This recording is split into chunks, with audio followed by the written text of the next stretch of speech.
Isaías Goldman es el especialista en aire acondicionado y calefacción. Todas las marcas, todos los productos y sus repuestos con la mejor financiación. Isaías Goldman es el especialista. Bulnes, esquina Pringles, teléfono 589-0033.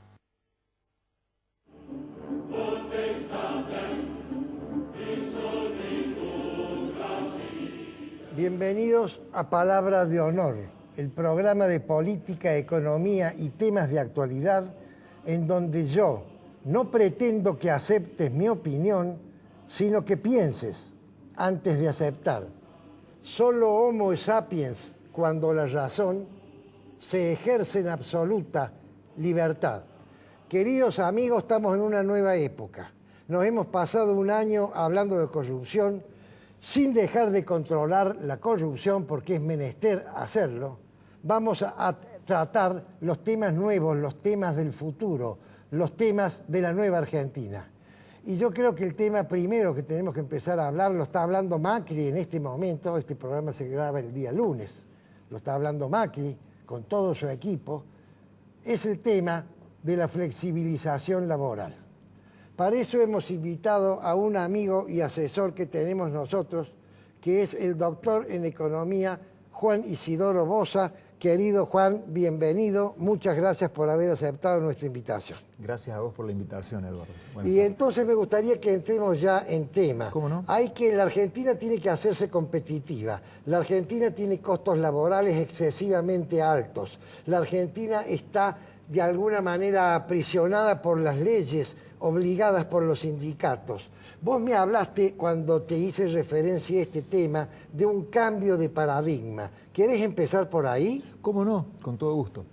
Digamos, el problema que tiene Argentina es el de que Argentina fue demasiado exitosa en una etapa ya muy lejana y nos acostumbramos mal. Es decir, creíamos que teníamos derecho a todo y que las obligaciones no debían ser tantas, porque durante muchas décadas éramos la potencia de América Latina. Pero esto ya es historia vieja. Hace ya muchos años que, por ejemplo, los chilenos o los uruguayos son más ricos que los argentinos, medido en PBI per cápita. Hace ya muchos años que los chilenos primero y los uruguayos después nos superaron. Bueno, esto significa que tantos años de desaciertos no nos resultó gratis, aunque durante mucho tiempo parecía que era gratis. Vos has empezado diciendo, perdón por la interrupción, que quizás el origen de todo esto haya sido priorizar los derechos y no las obligaciones. Claro, pero es que ese es un paradigma. Es decir, si aceptamos como que paradigma es un conjunto, un combo, como dicen los chicos ahora, un combo, una conjunción de convicciones o creencias a partir de las cuales tomamos decisiones y nos vamos organizando como sociedad, pues Argentina vivió bajo un paradigma de que éramos el granero del mundo, la Europa de América Latina, el país que tiene todavía al día de hoy, sigue siendo el país latinoamericano que más premios Nobel ha producido, etc. Pero todo eso es fruto de los esfuerzos anteriores. Muy lejanos, claro, de méritos de nuestros abuelos o bisabuelos. Entonces, ¿qué sucede? Durante todos aquellos años en que Argentina era un país muy laborioso, muy orientado a ser competitivo, bueno, se transformó, digamos, pero luego empezó una etapa donde la transformación fue de signo contrario, es decir, luego llega una etapa donde Argentina empieza una etapa de, diríamos así, conflictividad interna absurda y muy prolongada, ¿verdad? Permitime, Juan, una reflexión. ¿Cómo no? Coincidirá quizás, mucha gente va a decir, sigue con el mismo tema, pero que sí es el mismo tema. Coincidirá quizás con la llegada del populismo. Sí, pero lo que pasa es que lo que hay que ver es cómo llegó el populismo. Sí y no. Sí, pero cuando el populismo llega y se instala es porque había razones precedentes. A ver, si vamos a entender como que el populismo se instala con el peronismo, en el año 46, tenemos que asumir que ya 16 años antes hubo un absurdo golpe de Estado el 6 de septiembre del 30, que fue, digamos, pasó desapercibido para la sociedad, no nos importó, nos resbaló. Es decir, el absurdo golpe de Estado que da Uriburu el 6 de septiembre del 30 pasa como desapercibido porque éramos una sociedad opípara. Nos iba tan bien que no nos importaba tirar por la ventana toda la institucionalidad y toda la concepción republicana democrática. Pero dejamos de respetar la ley. Claro. Y entonces ahí fue donde se instaló un paradigma que podríamos resumir como diciendo, bueno, mirá, todo da más o menos lo mismo, somos indestructibles, nos va a seguir yendo siempre bien, métele que va de cualquier forma. Déjame ¿no? otra observación. Sí. ¿Quiere decir entonces, por lo que vos estás diciendo y yo leo entre líneas, que el populismo no hubiese podido existir si nosotros no hubiésemos pisoteado la institucionalidad? Por supuesto. Por supuesto. Primera reflexión. No tengas entonces. duda, claro. Digamos, pusimos mucho empeño en que todo el mundo fuese alfabetizado y muy poco empeño en que tuviéramos la instrucción cívica que hacía falta.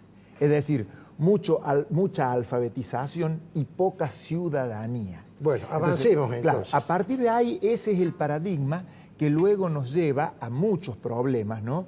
Y si vamos a hablar del tema de la reforma laboral, parte de ese paradigma es lo que explica, por ejemplo, la ultraactividad de los convenios laborales de 1975.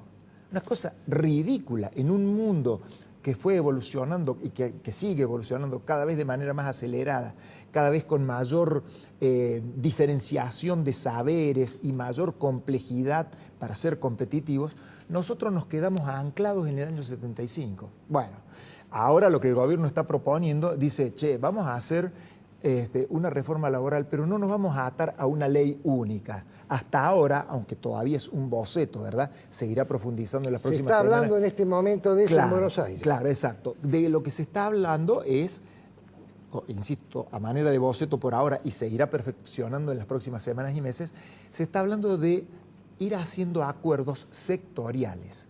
Y esto es perfecto, porque lo que necesitamos es tener flexibilidad. Es decir, si hay un sector que en una etapa está muy próspero y las cosas le van muy bien, bueno, allí empresarios y sindicalistas pactarán determinadas condiciones muy buenas. Pero si hay otro sector que está pasando por un momento difícil, no pueden ser igualmente buenas, porque lo único que haces, si vos le pones tantas exigencias al empresariado, los obligás a que cierren o no contraten más mano de obra o traten de achicarse, con lo cual nos perjudicamos todos. O sea, hay que entender que la competitividad no es simplemente una palabra larga, es la clave para que cada vez podamos vivir mejor. Competitividad significa que somos capaces de producir bienes y servicios que en el resto del mundo nos los compran con gusto, mientras nosotros aquí podemos vivir cada vez mejor. Pero eso en condiciones de un mercado abierto donde nadie te garantiza. No es que te firman un cheque en blanco, te dicen, mira, vení, ofréceme, vamos a ver. Este es el lenguaje que se habla hoy en el mundo desarrollado. Me da la impresión entonces que vos estás hablando de creación de valor y vos estás hablando de aumento de productividad. Claro, lo que sucede es que al mismo tiempo la productividad es una parte de la competitividad. La competitividad todavía es más compleja y más desafiante, porque yo puedo tener una empresa que es muy productiva, pero, por ejemplo, si el diseño de producto no gusta, producen mucho los empleados, pero va quedando en los stocks porque no hay salida, es decir, no nos compran. Le están comprando al competidor de al lado que logró un mejor diseño y que a lo mejor no es tan productivo como nosotros, pero es más competitivo. Entonces, ahí hay todo un idioma nuevo que tenemos que incorporar. Es nuevo para nosotros en Argentina, en realidad no es nuevo en el mundo. Pero la primera cuestión es entender que nosotros no tenemos nada garantizado, que es mentira que seguíamos siendo el granero del mundo. O dicho de otro modo, sí, que el Estado no puede garantizar nada, porque cuando el Estado garantiza una situación, lo que hace es que ese grupo garantizado se quede en el tiempo y no progrese más. Y sí, por supuesto, claro, por supuesto. La forma más sencilla de entenderlo es, se suponía que Mao Zedong había venido para garantizarles el bienestar a los chinos. Hasta que no rompieron con todos los paradigmas de Mao y no se abrieron a competir en el mundo, los chinos eran cada vez más pobres. Hoy son la segunda potencia y se supone que en 15, 20 años pueden llegar a ser la primera potencia económica del planeta. ¿Cómo hacemos para que nuestros queridos sindicalistas entiendan esto? Yo creo que hay tres motivos. Un grupo de sindicalistas va a terminar en Ezeiza, pero no en el aeropuerto. No en el aeropuerto. En el otro Ezeiza. Sí, sí, sí. Otro grupo de sindicalistas va a ser, de alguna manera, sustituido por las bases que entiendan esto, es decir, ¿Vos crees, como creo yo, que quien no entienda esto va a ser sobrepasado, así como el peronismo está siendo sobrepasado por las nuevas ideas del PRO en el aspecto político-económico? Mirá, yo creo que hay evidencias muy concretas de que la sociedad está cambiando su manera de pensar y de enfocar las cuestiones. Creo sinceramente que si se profundiza el diálogo y se sigue tratando de comprender cuál es la situación que más nos conviene, van a tener que transformarse. Yo quiero creer eso, sinceramente. Me parece que ya hay toda una etapa que va quedando atrás. Desde luego, son muchos pasos que hay que dar en la dirección correcta, hay muchas complejidades que hay que ir destrabando. Pero hay una palabra clave en todo esto, Eduardo. Se llama razonabilidad. Tenemos que ser seres razonables. No hay ningún motivo por el cual los argentinos no podamos dialogar educadamente, desapasionadamente. Y si queremos recordar las banderas del pasado, bueno, las recordemos, pero entendamos que de hoy para adelante hay una realidad diferente y tenemos que adecuarnos a este mundo que viene. Y somos seres inteligentes, felizmente hemos dado muchísimas muestras, los argentinos, de que sabemos integrarnos al mundo en distintos quehaceres, ¿verdad? Deporte, arte, actividad industrial, innovación, en lo que quieras. Siempre, por fortuna, encontramos casos de argentinos que han sabido integrarse perfectamente al mundo. Es decir, no nos falta talento, nos falta ser razonables, porque estamos anclados a prejuicios que nos han hecho mucho daño. Un prejuicio es el de que Argentina era poco menos que indestructible. El de que esto de que éramos el granero del mundo seguía para la eternidad. Esto de que éramos la Europa de Latinoamérica y no había nadie que nos pudiera disputar esto. Bueno, hace décadas que nos lo disputaron y ya nos ganaron. Y no me voy lejos, simplemente uruguayos y chilenos están hoy mejor que nosotros. Una vergüenza, porque cuando vos tenés en cuenta la potencialidad del territorio de Uruguay o de Chile a comparación con el nuestro, nos debería dar a todos mucha vergüenza. Entonces yo pienso que si tienen un poquito de vergüenza, los sindicalistas honestos, que creo que hay muchos, creo que son más los honestos que los que van a ir a parar a Ezeiza. Bueno, todos estos que son honestos tienen que dejarse de jorobar y pensar para el bien, no ya de ellos, especialmente de sus nietos. Si para terminar, sí. Juan, vos has hablado de innovación que está asociado con creatividad y está asociado sí, con juventud. Así es decir, toda la masa laboral nueva que viene a ocupar cargos que ni siquiera nosotros sabemos que van a existir, van a necesitar otra legislación laboral totalmente diferente. Seguro. Estoy pensando un poco en lo que pasa en Silicon Valley, por ejemplo. Claro. Uno ve en las películas eso y yo no lo puedo entender. Sí, ha cambiado muchísimo el mundo empresario, sobre todo en las empresas de alta tecnología, y nada hace suponer que eso se vaya a detener, sino por el contrario, todo eso va a seguir evolucionando. Entonces hay que armar plataformas de despegue para las nuevas generaciones. Hay que posibilitarles, hay que darles la chance de que puedan prosperar, puedan desarrollarse nuestros hijos, nuestros nietos, en el mundo que se viene, ¿verdad? Y en ese sentido, bueno, sí, yo creo que se puede aprender mucho de Silicon Valley, sin duda, porque ellos van en la avanzada, pero también hay otros países muy interesantes que observar, por caso Alemania. Sí, o India o Irlanda. O la India misma, o Irlanda mismo, por supuesto. Son casos muy interesantes donde uno dice, ¿pero qué? ¿Son genios? No, la entendieron. ¿Qué entendieron? La nueva realidad que a nosotros todavía nos falta. Entonces, Juan, para despedirnos, sí, vos podés dejar un mensaje entonces que la Argentina puede estar en condiciones de entrar al ámbito de un nuevo paradigma. Yo pienso que sí. Sinceramente yo creo que podemos adecuarnos a un nuevo paradigma, simplemente tenemos que ser capaces de dialogar de manera razonable. Ahí está el secreto. Ahí está el secreto, porque no son cosas tan difíciles de entender finalmente. Bueno, Juan, te agradezco muchísimo, esto da para mucho más, pero bueno, será en próximas invitaciones. Con todo gusto, gracias a vos.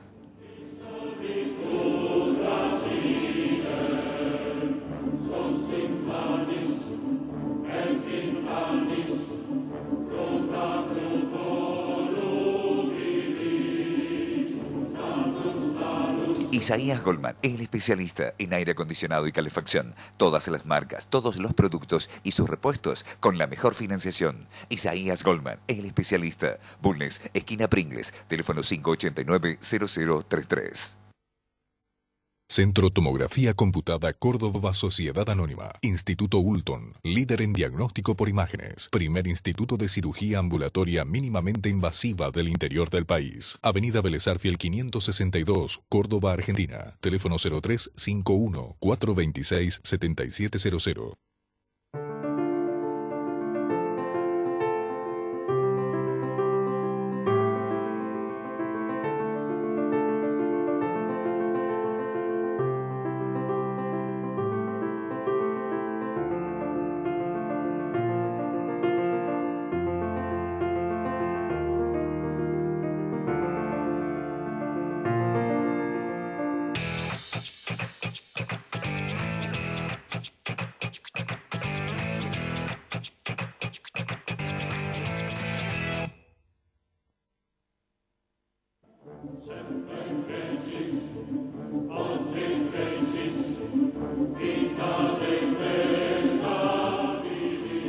Si ustedes le preguntan a una persona que entiende de la Segunda Guerra Mundial quién fue el general aliado más importante, la mayoría le va a decir el general Pato. Si ustedes le preguntan que estuvo en Europa avanzando con los tanques, ¿cierto? Si ustedes le preguntan a alguien que sepa más de la guerra, le van a decir, no, el general más importante fue Ike Eisenhower, el comandante en jefe de las tropas aliadas, que estaba en Inglaterra, es decir, en la isla, no en el continente, no pisó los campos de batalla, estaba en una oficina. Y si ustedes le preguntan a los pocos que entienden verdaderamente qué fue la Segunda Guerra Mundial, les van a decir no. El general más importante de la guerra y el artífice del triunfo de los aliados es el general Marshall, George Marshall, que estaba en los Estados Unidos, en Washington, ni siquiera fue a Europa. Ese general lo que manejó es la logística, no solo de la guerra, sino de la producción bélica. Y cuando terminó la guerra, diseñó el Plan Marshall. ¿Qué fue el Plan Marshall? El Plan Marshall fue financiar a los países sojuzgados, fundamentalmente Alemania, para reconstituirlos para que no cayeran en manos de un autócrata nuevamente, fundamentalmente los comunistas. La mitad del presupuesto que manejó el general Marshall para Alemania, que reconstituyó Alemania, hizo Alemania la nación más importante de Europa y además generó lo que se llama hasta el día de hoy el milagro alemán. La mitad de ese presupuesto es lo que manejó el señor De Vido durante sus 12 años de gobierno en el gobierno de los Kirchner. Lo que hizo De Vido, yo lo titulo, no lo puse en mi libro, porque mi libro lo escribí hace 5 años, Corrupción y Decadencia. Es un título nuevo. La corrupción absoluta. Absoluta significa todo. Pero si De Vido está preso, también debe estar preso Cristina, porque todo lo que hizo De Vido no es que lo hizo con autorización de Cristina, lo hizo por orden de Cristina y porque Cristina le daba el apoyo político, si no, no lo podría haber hecho.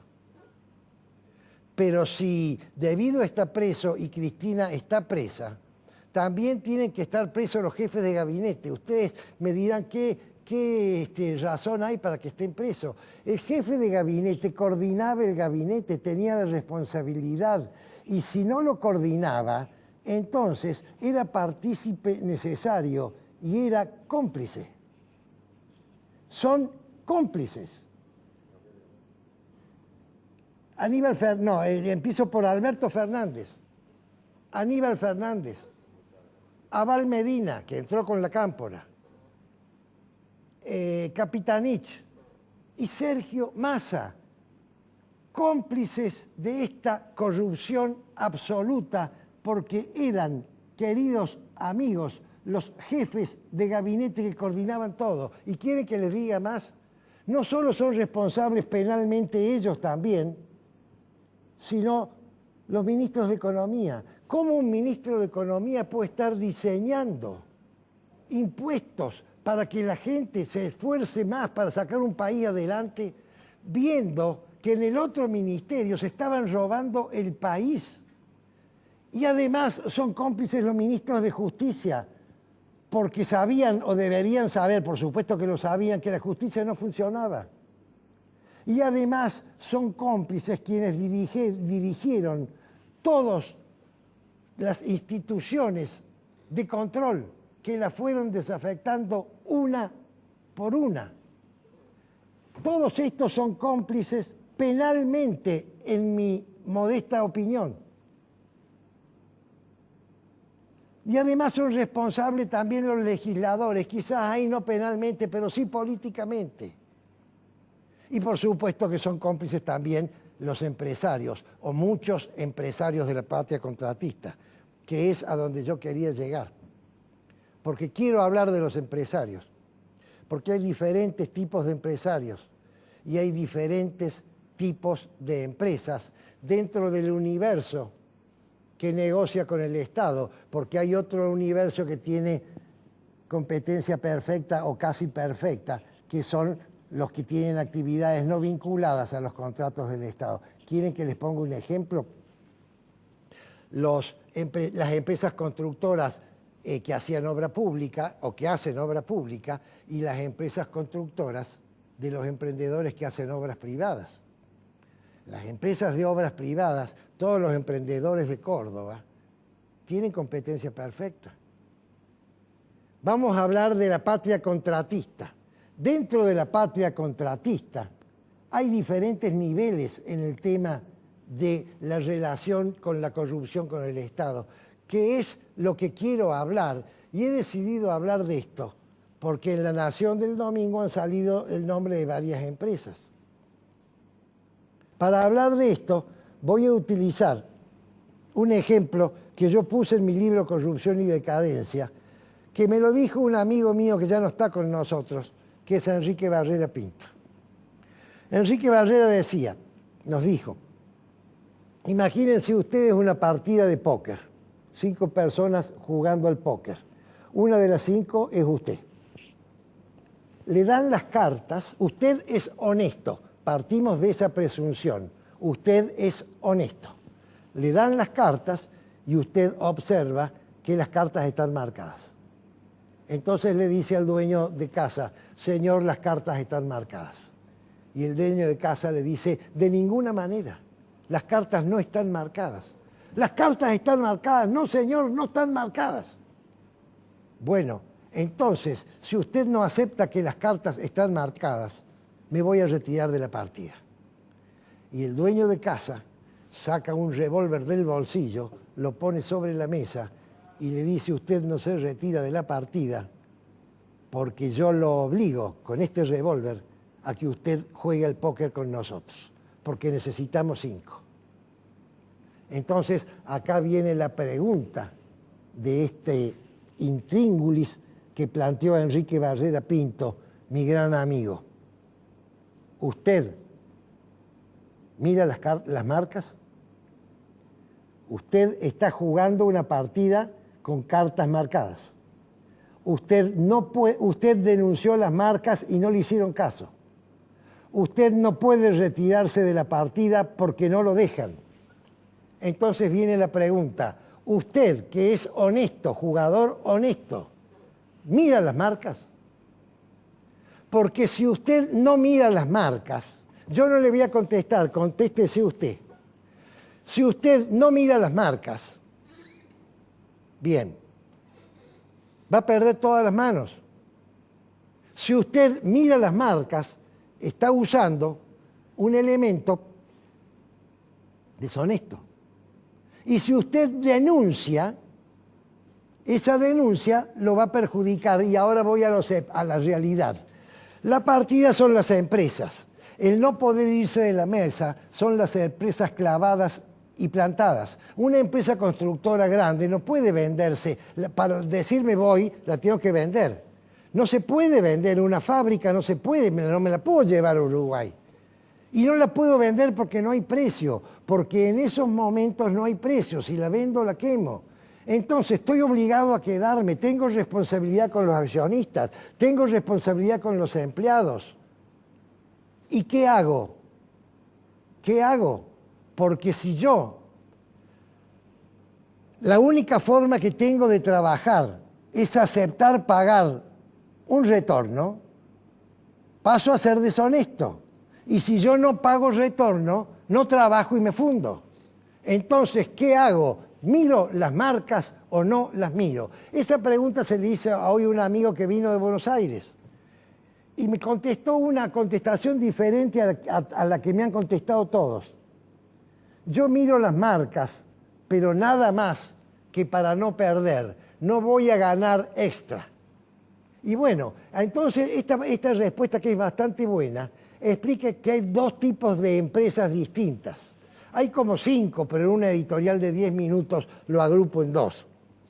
Aquellas empresas que han pagado cohecho para seguir trabajando y aquellas empresas que se han fundado para robar a la República. ¿Entienden la diferencia? Voy a poner 2 ejemplos. Agarren una empresa grande de la Argentina que está hace 50, 60 o 70 años, que tiene una capacidad de obra enorme. Esa empresa, como está trabajando en la Argentina, ha seguido haciendo obra pública.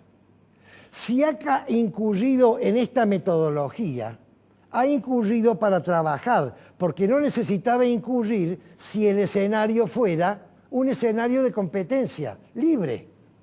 Pero resulta que acá el gobierno obliga a esto porque hay una persona que arma un club y si usted no entra dentro de ese club no tiene obra. Otra cosa es un señor como López, que dice, ¿es López Pollo el contratista? Este que está preso. Páez. Como Lázaro Báez. Gracias, Pollo, y gracias, Fede. Lázaro Báez no es empresario. Kirchner le dijo, construya una empresa, no sea hacer obras, no te preocupes, yo te voy a dar las obras, no voy a ganar ninguna licitación, no te preocupes, yo te las voy a dar, no sé hacer obras, no te preocupes, no hace falta ni que las termines. Lo que hace falta es que los primeros pagos que cobres me los pases a mí. Entonces, ahí, ¿cuánto me queda? Ahí están las diferencias entre 2 grupos empresarios. Un grupo que está clavado y plantado y no se puede ir y le obligan a jugar con cartas marcadas. Entonces yo vuelvo a preguntar, ¿usted mira las marcas? Porque si no mira las marcas, mire lo que le pasó a Labaña. Labaña, ministro de Economía, dijo en una reunión pública, salió en televisión, no sé si era de la Cámara Argentina o si era de una de las fundaciones grandes. Dijo, en la obra pública hay retorno, la semana siguiente no era más ministro. Otro ministro, Belli, ¿se acuerdan que denunció? No solo dejó el ministerio, sino que se tuvo que ir de la Argentina. Entonces, tengamos presente la corrupción absoluta, tengamos presente que el cohecho es ilegal y debe ser castigado, pero tengamos presente también que hay 2 grupos de empresas muy diferenciados. Aquellas empresas que no necesitan pagar coima porque son empresas verdaderas que han trabajado medio siglo antes y que se la han pagado es porque miraron las marcas. Y aquellas empresas que no son empresas y que se fundaron de la nada y son las que se robaron la Argentina, generando lo que yo he llamado la corrupción absoluta. Queridos amigos, es palabra de honor.